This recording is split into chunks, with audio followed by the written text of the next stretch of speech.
ఆరోగ్యం, ఆత్మవిశ్వాసం అనూస్తో సాధ్యం. ట్రాన్స్ఫర్మేషన్ సర్వీసెస్ పైన flat 50% discount. Anoos since 1982. Pre diabetic or mild diabetic అవుతేనే అది సాధ్యం. సో అలా కాకుండా ఇఫ్ యూఆర్ హ్యావింగ్ మీకు తీవ్రమైన డయాబెటీస్ ఉండి ఇన్సులిన్ తీసుకునే లెవెల్లో కనుక మీకు షుగర్ ఉంటే మీకు షుగర్స్ పడిపోయే రిస్క్ ఎక్కువ ఉంటుంది ఇంటర్మీడియట్ ఫాస్టింగ్లో. సో ఉపవాసం ఉండేవాళ్ళు only mild diabetic, obese, pre diabetic patients వీళ్ళే చేయొచ్చు, not full blown diabetic. So diabetes reverse చేయడానికి 5 గోల్డెన్ రూల్స్ ఏంటి? సో మంచి క్వశ్చన్ ఇది. ఇన్ఫ్యాక్ట్ మీరు వాడే మందులు మార్చాలి. Sulfonyl ureas, insulin type of insulin that you're using మనం మార్చాలి. ఇన్ఫ్యాక్ట్ పాతకాలం ఒక 20 ఏళ్ల క్రితం చూసుకుంటే మనకి 30/70 అని 6 అవర్సే పనిచేసే ఇన్సులిన్స్ ఉండేవి. అవి కాకుండా ఇప్పుడు కొత్తగా long acting second generation basal insulins అందుబాటులో ఉన్నాయి.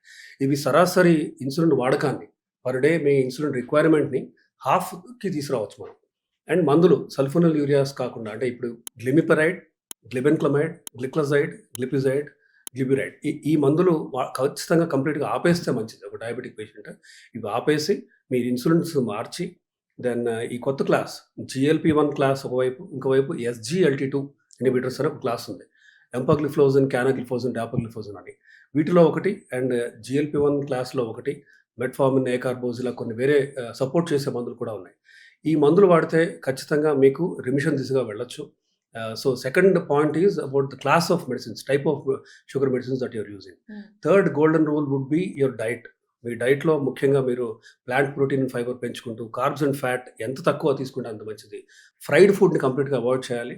ఫ్రైడ్ ఫుడ్లో ట్రాన్స్ ఫ్యాట్ కంటెంట్ పెరుగుతూ పోతుంది. In fact trans fats are directly linked with atherosclerosis అంటాం. అంటే హార్ట్లో కానీ, బ్రెయిన్ కానీ, కిడ్నీకి కానీ రక్త సరఫరా చేసే ఆర్టరీస్లో ఈ పైప్స్లో కాల్షియం అండ్ కొలెస్ట్రాల్ వెళ్ళి కూర్చొని బ్లాక్స్ ఫామ్ చేయడాన్ని ఎథెరోస్క్లెరోసిస్ అంటాం.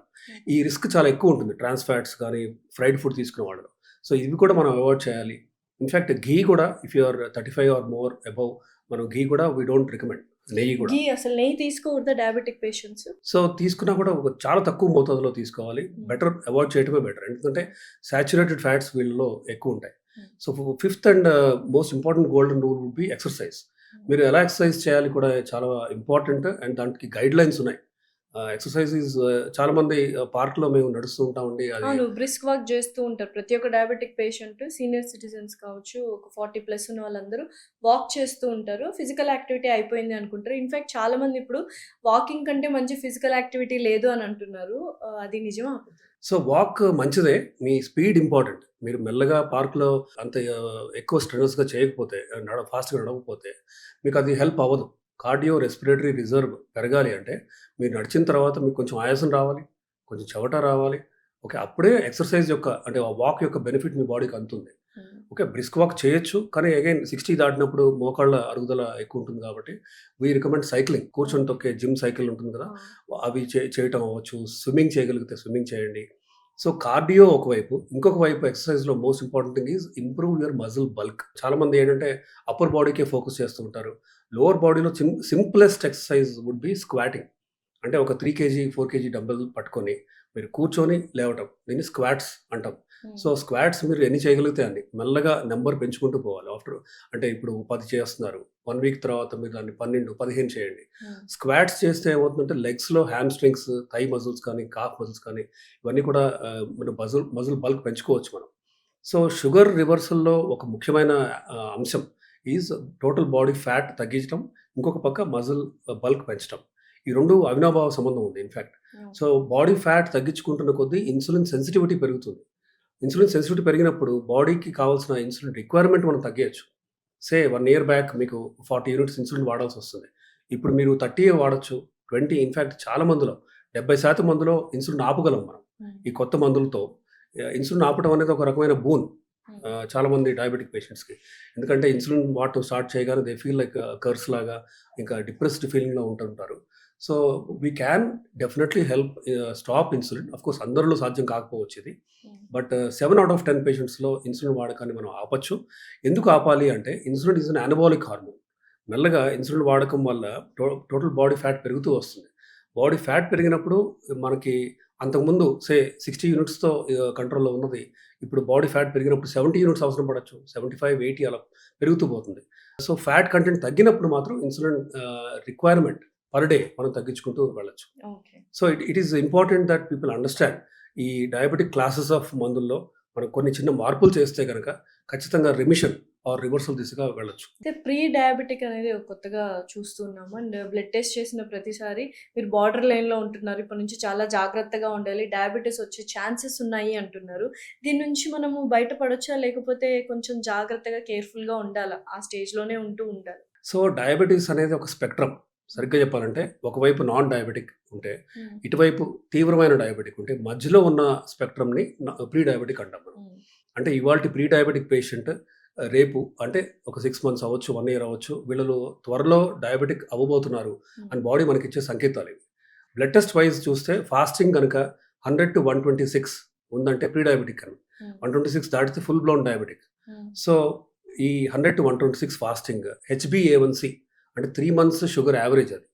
ఇది కనుక 5.7 నుంచి 6.5 ఉన్నా కూడా వీళ్ళు ప్రీ డయాబెటికే.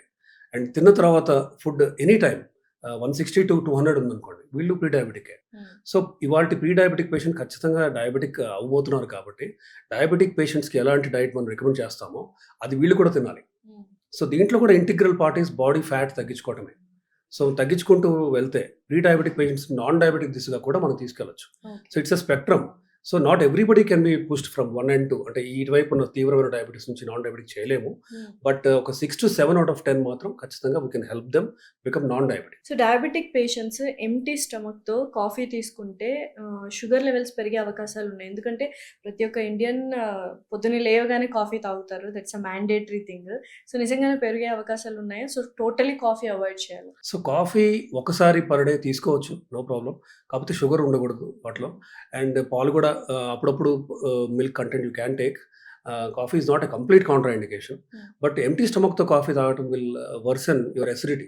హ్మ్. మీకు మీకు అంటే యాసిడ్ లెవెల్ పెరగటం వల్ల వచ్చే ఆ రెడ్‌నెస్ కానీ అంటే లోపల if you do an endoscopy hmm. మీకు అల్సర్‌కి ముందు స్టేజ్ ఎరోసివ్ గ్యాస్ట్రైటిస్ అంటాం. హ్మ్. సో ఇది ఏంటంటే ఇంకా మీరు కంటిన్యూ అవుతాయి ఇలానే. అంటే హాట్ తీసుకోవడం కానీ, కాఫీ కానీ, టీ కానీ మల్టిపుల్ టైమ్స్ తీసుకోవటం అవ్వచ్చు. దెన్ వీటి వల్ల ఏమవుతుందంటే అంటే హాట్ ఫుడ్ అవ్వచ్చు. దెన్ బెవరేజెస్ కానీ ఏవైనా హాట్‌గా తీసుకుంటే plus masala or oily foods తీసుకోవటం, టైంకి తినకపోవడం లాంటివి చేస్తే ఈ ప్రీ అల్సర్ స్టేజ్ నుంచి ఫుల్ బ్లోన్ అల్సర్ కూడా రావచ్చు. ఓకే. బట్ అదర్‌వైజ్ ఏంటంటే coffee once a day without sugar is okay for a diabetic patient to take. Only thing breakfast చేసిన తర్వాత తీసుకుంటేనే మంచిది. సో షుగర్‌కి ఆల్టర్‌నేటివ్ స్వీటనర్స్ చాలా వచ్చాయి. For example stevia. అది ప్రతి ఒక్కళ్ళు తీసుకోవచ్చు. ఇట్ ఈస్ వెరీ గుడ్ అని చెప్తున్నారు. సో షుగర్ ఉన్నవాళ్ళు, షుగర్ లేని వాళ్ళు అంటే diabetic and non diabetic patients ఇద్దరూ కూడా మనము స్టివియా అనేది యూజ్ చేయొచ్చా మన షుగర్స్‌లో డైలీ రొటీన్ రీప్లేస్‌మెంట్‌గా? నాట్ రియలీ అండి. యాక్చువల్‌గా దీని మీద వరల్డ్ వైడ్ రికమెండేషన్స్ ఉన్నాయి. హ్మ్. Artificial sweeteners వాడకండి. స్టీవియా అవ్వచ్చు, ఏదైనా చాలా రకాలొచ్చాయి ఇన్‌ఫాక్ట్‌గా. హ్మ్. ఏమవుతుందంటే people get habituated to this sweetness. So when they go out or ఎక్కడికైనా వెళ్తారు, వర్క్ ప్లేస్‌కెళ్తారు. అక్కడ స్టీవియా కానీ ఇవన్నీ ఉండవు. Then they are used to having tea in a sweet manner. Tea or coffee. కాబట్టి ఇంకా లేనప్పుడు షుగర్ ఏసుకోవడం లాంటివి చేస్తుంటారు. Hmm. But even otherwise long term use of artificial sweeteners కూడా సేఫ్ కాదు అని ప్రూఫ్ కూడా ఉంది. కాబట్టి సాధ్యమైనంత వరకు షుగర్ లేకుండా మీరు అలవాటు చేసుకోవడమే మంచిది. అసలు నో షుగర్ అంటూ ఉంటారు కదా! బట్ ఎంతో కొంత మనకు షుగర్ అనేది ఇంపార్టెంట్ అని చెప్తూ ఉంటారు. నో షుగరా డయాబెటిక్ పేషెంట్స్‌కి? జీరో షుగర్ లెవెల్సా? యెస్. జీరో షుగరే ఇంపార్టెంట్. ఇన్‌ఫాక్ట్ ఎందుకంటే వీళ్ళలో డయాబెటిక్ పేషెంట్స్ ఎస్పెషల్లీ షుగర్ కృత్రిమంగా అవసరం లేదు. హ్మ్. బాడీలో ఇప్పుడు ఆల్రెడీ మనం తినే ఫుడ్స్‌లో carbohydrates, simple carbs enough already ఉన్నాయి. Hmm. But they don't require any additional sugar. And sugar కంప్లీట్‌గా తీసేస్తే నష్టమైతే డెఫినిట్‌గా లేదు. లాభమే.